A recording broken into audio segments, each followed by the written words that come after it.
Welcome back. This time we're talking about Star Wars Episode 1, The Phantom Menace.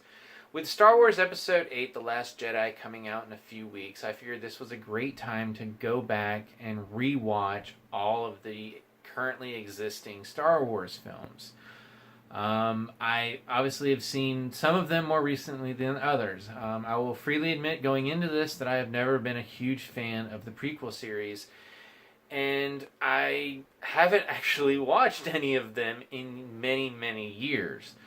And having now rewatched all of them in preparation for these individual review videos, I have realized that, like nostalgia giving us a better than probably deserved idea of how good a movie is, sometimes the reverse is true as well. In the last few years, having watched a lot of reviews on YouTube, I've kind of purposely found videos that were negative about these movies, and kind of just it helped reinforce my view of, oh, those movies are really, really bad. So going back and rewatching them was a little surprising, because there were certain aspects of these movies, including Episode 1, that I would have really thought, oh yeah, that was just utterly horrible. And in some cases it was like, oh, well, that's just, not that great, but not horrible either. I still think these are very flawed films, but I'm going to do my best to review each one individually, although all of these reviews will contain spoilers for probably this film as well as Episode 2 and 3. So Episode 1 takes place roughly 30 years before the original Star Wars, and we're plopped in the middle of this seemingly local trade dispute between the planet of Naboo and the Trade Federation, which has set up a blockade around the planet. The Chancellor of the Galactic Senate has sent two Jedi, Obi-Wan Kenobi, played by Ewan McGregor, and Qui-Gon Jinn, played by Liam Neeson. And they are met with almost immediate hostility from the Trade Federation and are forced to flee to the planet. There, sadly, they meet Jar Binks, a native Gungan, and later, Princess Amidala, played by Natalie Portman. They flee the planet and end up on the desert planet of Tatooine, where they run into a young boy named Anakin Skywalker, played by Jake Lloyd. And if you're familiar at all with the original trilogy of Star Wars, you know where his destiny lies. And that was essentially the setup for this movie. This movie came out in 1999. It was the first new Star Wars film in like 15 years. And there was a lot of expectations going into this movie. Anytime you have a prequel, it's always a little harder than a sequel, because you have to make sure that you don't break any of the existing canon. Unfortunately, this film does that a lot. And it is frankly just not a very good story. It's extremely too convoluted. You are able to understand the plot of Senator Palpatine, how he's trying to gain power within the Senate by setting up a subsequent series of bad guys, false flags essentially, to consolidate his own power. But in this film, as well as in the next two films, his plan seemingly requires his plan to fail on a number of occasions. Now, obviously, a man like Palpatine, who's been planning this for years and years and years, would have contingency plans, but it really feels like his plan requires him to not succeed. In the case of this film, he is over and over again, his underlings, namely the Trade Federation, are trying to kidnap Padme and force her to sign this treaty. Now, if she'd actually signed the treaty legitimizing the blockade and the subsequent takeover of her planet, I don't know if he would have gotten the powers that he wanted from his fellow senators. Now, obviously, one of the biggest issues with this film is the inclusion of Jar Binks. There's just no way to get around it. He's a horrible character. mildly, if not moderately racist, and just really, really, really annoying. And his humor is emblematic of the type of slapstick humor that we would be getting in episodes 2 and 3 as well, although his presence was greatly cut down after the extremely negative reaction by fans and critics after episode 1 was released. Where I was surprised, however, is how well the special effects hold up in this movie. There is extremely too much special effects. Another major issue of all 3 prequel films, where so much of the action takes place involving CG characters and CG environments. It's hard to get invested in these battles when very little of it's real. I know, like the Lord of the Rings films, in those cases, most of those were CG as well, but they did a much better job of having the close-in shots feel like actual sets. So when we were seeing the individuals fighting, they looked and felt real.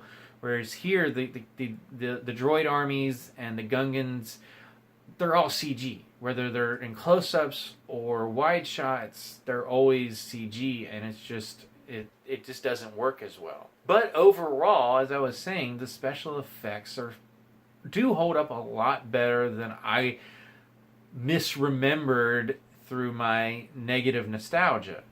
I will give credit where credit is due, and the special effects do hold up quite well, especially compared to a lot of the special effects inclusions in the original trilogy special editions that I have seen more recently, and was what I was using to base a lot of my preconceptions going back into these rewatches of the prequel trilogy. Now, I actually did find myself enjoying this film more than I was expecting to.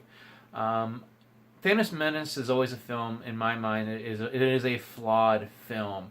But compared to especially episode 2, there's a lot more to enjoy throughout the film. There are less of the extraneous plot developments and side quests, for the lack of a better word, in this one. Yes, the pod race, that whole sequence could be cut out, but it's essentially the introduction to the Anakin Skywalker character, and since this trilogy really is about his arc, I don't mind it as much. It feels more necessary than a lot of what we get in episodes 2 and 3. And although this film really doesn't fulfill the promise of what these prequel trilogies were supposed to do, which was to fill in the blanks of what happened to lead us to Star Wars and give us a good, developed character arc for Anakin Skywalker, there are some things that are enjoyable. One of those being getting to see Jedi in their prime. In Star Wars and the subsequent films, essentially, Darth Vader and Obi-Wan, for what little he's in the trilogy, and Luke Skywalker are only Jedi or Sith that we get to meet. And Luke is really, a novice. I mean, he doesn't really come into his own as far as his powers until Return of the Jedi. So, seeing Jedi in their prime was cool. Seeing what trained Jedi who have spent their entire lives preparing for moments like these can do was cool. Unfortunately, they're seemingly always going after endless supplies of CG droids, but we do get to see them going after Darth Maul in the end, and that was fun. I really wish back in 1999 that they had not given away his double lightsaber in the trailers, so you get to have that moment on screen, seeing it as a huge surprise. That would have been really cool. But those fights are actually pretty good. Yes, they do suffer from the over choreographed that most of the lightsaber battles do in the prequel trilogy, but especially compared to how a lot of the lightsaber battles were shot camera-wise in episode 2 in particular. This is a really good lightsaber battle. There's a lot more wider angles, like a lot of action scenes these days that have a lot of close-up, quick cuts to hide the fact that the actors really aren't able to do everything that their characters are supposed to be able to do. This did feel a lot more natural, and we get to actually see what's happening and understand it. And when I get to episode 2, that's one of my major complaints in that film, is just how poorly the lightsaber battles are shot in that film. My other really big surprise going back and rewatching these movies was how much I enjoyed the character of Padme. In this film, she spends most of her time pretending to be her own handmaiden. But really, it's an ingenious way to protect her. The reveal feels like a genuine surprise when she talks to the leader of the Gungans on how it's actually her, and she's been doing this as a measure of protection. And the surprise with Anakin finding out that his new friend is actually a queen, which is an elected position in Naboo, which is a little weird. I'm not sure why they had to go with the queen title if it's an elected position. I've never really gotten that. But in any event, especially when she sort of takes charge of her squad in the reinvasion of her home planet, she really holds her own. She's kind of a badass, and I like that. In the vein of Leia, she was that and was given a chance to really, show her stuff and show that she could devise a really good plan that ultimately works to get the viceroys captured to attempt to stop the battle. Of course, the battle is ultimately stopped when Anakin accidentally blows up the capital ship and shuts down all of the droids, which is doubly annoying because of how shoehorned in his action was in that sequence, as well as the whole cliche of a central command being taken down and shutting down all of the soldiers. It was a double whammy that it just didn't work then. It still doesn't really work now. So all in all, I will say The Phantom Menace is not a great Star Wars film. It's not even really a good one. But there is enjoyment to be had there. Yes, Jar Jar Binks is insanely annoying. It doesn't feel like we're watching an hour of just nothing happening. Now when I say that, I mean that in the case of internally with this film. This film, what's there works for the film. In a later video, I'm going to talk a little bit more in depth on where I think this prequel trilogy went wrong and where it could have been improved. And one of the things I'm going to say is the fact that pretty much all of episode 1 could have been cut away. So in the grand scheme of the trilogy saga, this feels more like a prologue to get to what we really want. And that's essentially what it is. It takes place more or less 10 years before episode 2, but internally, what's there works better. It's got better pacing, and doesn't feel like half the film just could be cut to make this film itself better, if that makes sense. As a film, the various acts all flow together and work well together.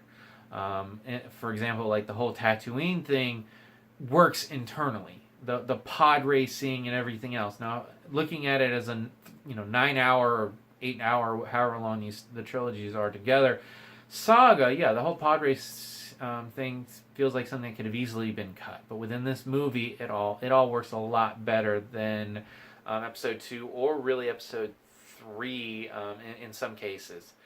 So that's my really long rambling about Star Wars Episode 1.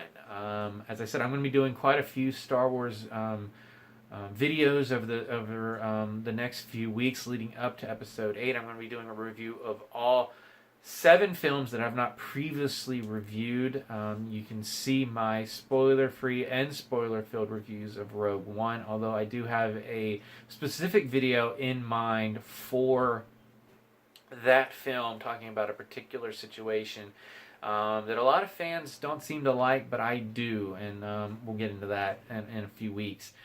And then once Episode 8 comes out, I'll be having spoilers-free and spoiler-filled reviews of that, and then doing a ranking of all 9 existing Star Wars films and see where they lay. So with that, I'm going to turn it over to you. What do you think of Star Wars Episode 1, The Phantom Menace? I think a lot of it has to do with your age, to be honest. Like I said, I was 18 at the time that this film came out. I was already a strong Star Wars fan, and my pre-existing expectations based on that has really colored my opinion of all three films. And now, you know, many years later, I can kind of take a step back and go, okay, well, they're not quite as bad as I remembered, but they are some seriously flawed films. So like I said, episode 1 is a film that's not great, has a really, really annoying character, but is enjoyable in its own right if you go in with the right attitude. As always, you can subscribe to my channel, check out some other reviews, and until next time, I'll see you at the movies.